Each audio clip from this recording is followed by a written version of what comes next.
All right, guys, listen up, because something big might be brewing in Berea, and I'm here to break it all down for you. You're definitely going to want to stick around for this one, because there's a blockbuster trade rumor flying around the NFL, and yeah, it's centered right around our Cleveland Browns. I'm talking about a move that could totally reshape our wide receiver room for years to come.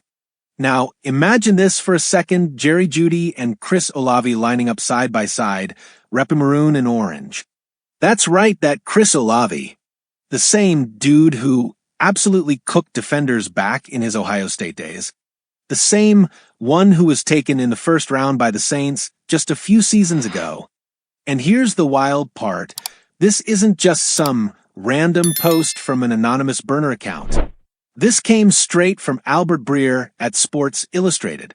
Yeah, that Albert Breer, one of the most respected insiders in the game.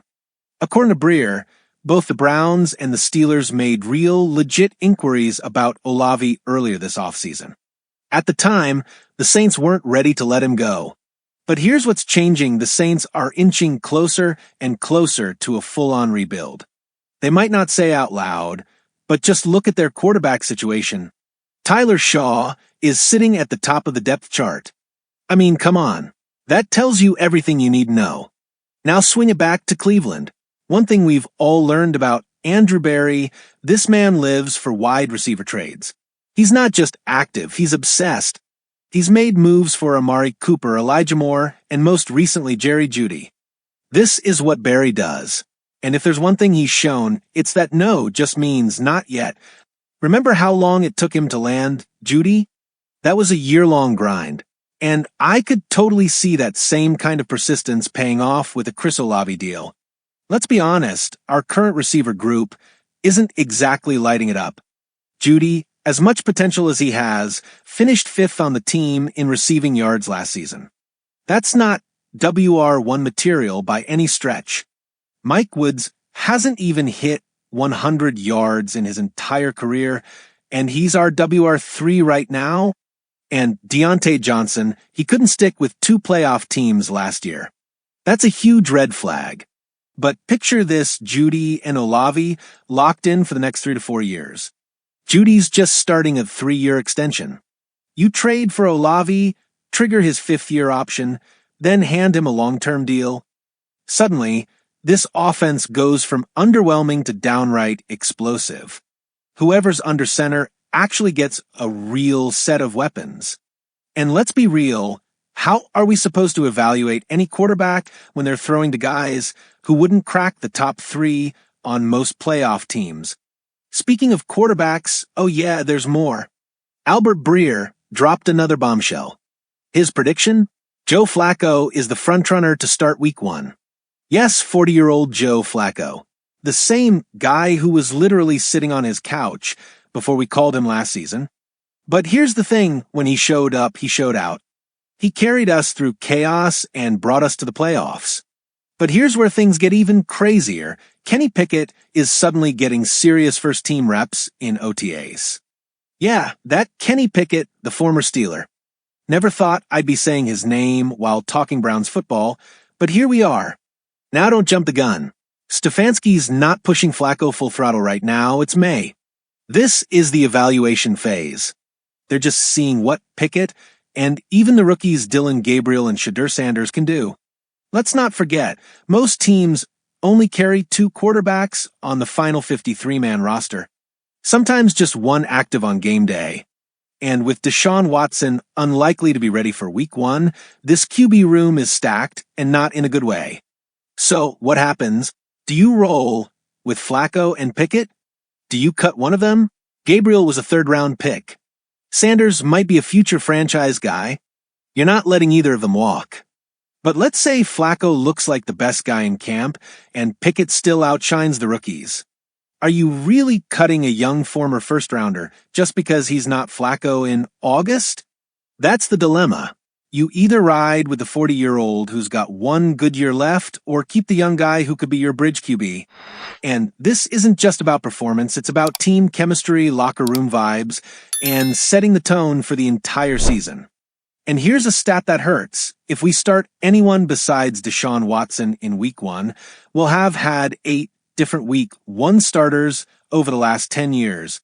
That puts us in the same boat as the Broncos and the Commanders. 8. Let that one sink in. Whether it's Flacco, Pickett, Gabriel, or Sanders, someone new is about to take the reins when we face the Bengals in week 1. And it's not just the QB drama. Rumors are flying everywhere, and it feels like the whole roster is teetering on the edge of a major shakeup. So, I gotta ask, should the Browns go all in and bring Chris Olave home? Drop a Y for yes or an N for no in comments. Now, let's talk about another bombshell. Reports say that Marquise Hollywood Brown is now on the Browns' radar. Yeah, that Hollywood Brown, the former first-rounder who's currently buried on the Chiefs' depth chart behind Rashee Rice, Xavier Worthy, and of course Travis Kelce. Kansas City originally built their whole 2024 offense around Hollywood, and then boom, he gets hurt in preseason and hasn't done much since. So now the Chiefs might be willing to take calls, and if you know anything about Andrew Berry, this is exactly his type of move, a high upside, low cost swing on a former first rounder. It's classic Berry. And just when you think you've heard it all, there's talk of Darren Bland from the Cowboys potentially being in the mix. Now, to be fair, there's no official word that he's available, but come on, Dallas just drafted a possible replacement, and Bland's entering a contract year. Jerry Jones has already committed huge money to Dak, CeeDee Lamb, and Micah Parsons is next. Something's got to give. So imagine this. Berry offers Greg Newsome in a straight-up deal for Bland. Both sides get what they need, and the salary cap stays manageable. It sounds wild, but it makes sense if you look at Berry's history. He loads up on corners like a collector. Bland would fit perfectly into that plan. And hold on, I'm not done. There's also buzz around A.J. Epineza from the Bills. I know what you're thinking, we don't need another edge rusher, but remember when Berry landed Zadarius Smith out of nowhere? Same energy. Epineza's coming off a strong season, and Buffalo might be looking to move on since they just drafted Landon Jackson. If the price is right, why not pair him with Myles Garrett? Last name I'm hearing? Romeo Doux from Green Bay. No, he's not a superstar, but he's reliable, physical, and tough, exactly the kind of wideout who could quietly become a difference maker in our system. And if the Packers are reshuffling their WR room post-Jordan Love breakout, Doux could be available for cheap. Should Andrew Berry go all in on Hollywood Brown?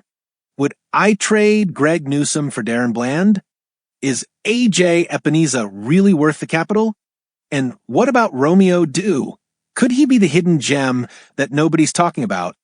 But honestly, the real question is, do you feel it? This isn't just off-season noise. This isn't just some mild roster retool. This feels like a shift, a movement. I'm telling you, this is Berry going for broke, swinging big, and trying to build something in Cleveland that doesn't just make the playoffs, but dominates when it gets there.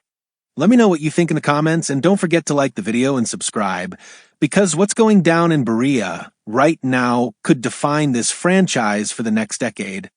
Let's talk Romeo Doux for a second. The word that's been floating around him lately? Frustrated, and very much available. Things between him and the Packers have gotten tense, to say the least. The guy ran a sub 4.5 at his Nevada Pro Day. The speed is real. But last season, he wasn't happy. He voiced it. Skipped practice. Got suspended by the team. Now, look, I know that raises a red flag for some people, but for Andrew Berry, that might just be a green light. Because if there's one thing we've learned about Berry, it's that he doesn't shy away from personality clashes. If the talent's there, he's going to place the bet. And Doux's resume? Yeah, it's got some shine to it. 15 touchdowns over the last 3 seasons, all while being a former fourth-rounder. Not too shabby.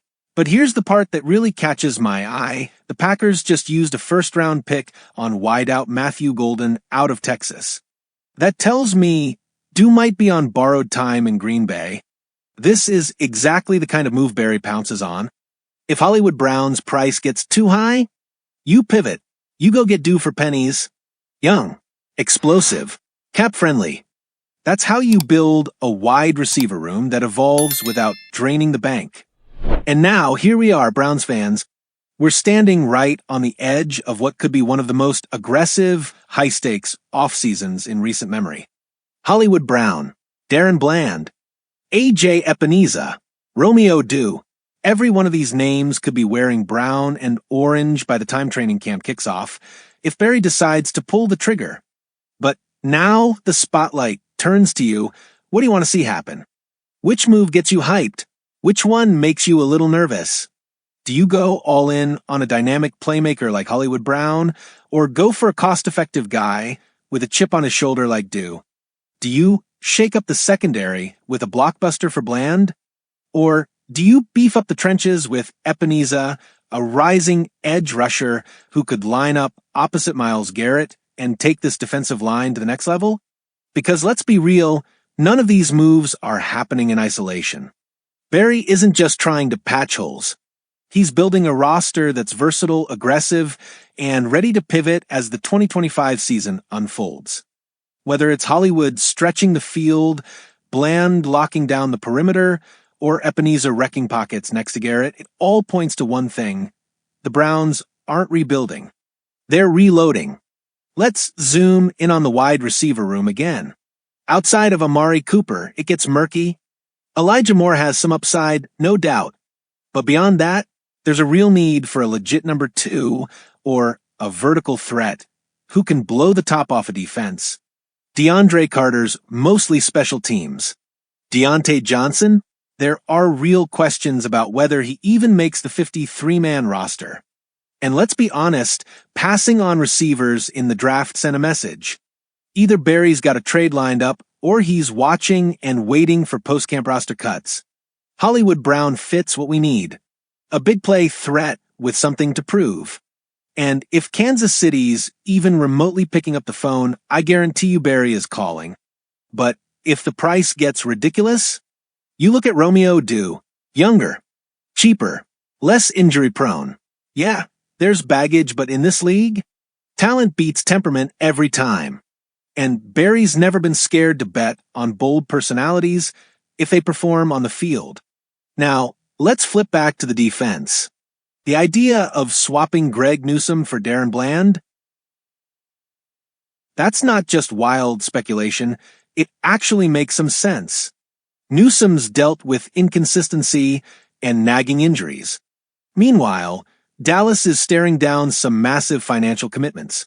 With Bland hitting a contract year and Siobhan Rebel now in their building, they might be ready to deal. Barry? He loves corners. And in today's pass-heavy NFL, corners are basically gold. Bland is versatile, can play outside or in the slot, and would give Jim Schwartz another chess piece in a secondary that's long on talent but short on healthy bodies. It's a win-win. Dallas gets salary relief, and Cleveland gets a difference maker. And let's not forget about the pass rush. Myles Garrett is elite, no question. But even he can't carry it all by himself. Zadarius Smith helped last year, but he's aging. Agbo Okoronkwo, he's shown flashes, but not that consistent dominance we need. That's where A.J. Epineza comes in. He was a second-round pick and is finally breaking through. Had a really solid 2024. But the Bills just drafted Landon Jackson. They're planning for life after Epineza. Unless they extend him, he's a prime trade chip. And that, to Barry, is blood in the water. Epineza isn't just about depth, he's about keeping this defensive line lethal into January, not just in October. If we want to make a real postseason run, we need more than just one elite pass rusher. So take a step back and look at the full picture. You see what Barry's doing here? He's not just collecting names, he's targeting value. He's exploiting market inefficiencies. He's not chasing the headlines, he's building something sustainable, something flexible, and yeah, something dangerous. So what do? Do you take the big swing on Hollywood Brown, or make the smarter value play with Romeo Dew? Do you upgrade the secondary with Darren Bland, or invest in the trenches with Epineza? Let me know what you think in the comments. Which move would you love? Which one would you avoid? And if you believe this could be the start of a whole new era in Cleveland, smash that like button and make sure you're subscribed. Thanks for watching. I'll see you in the next one.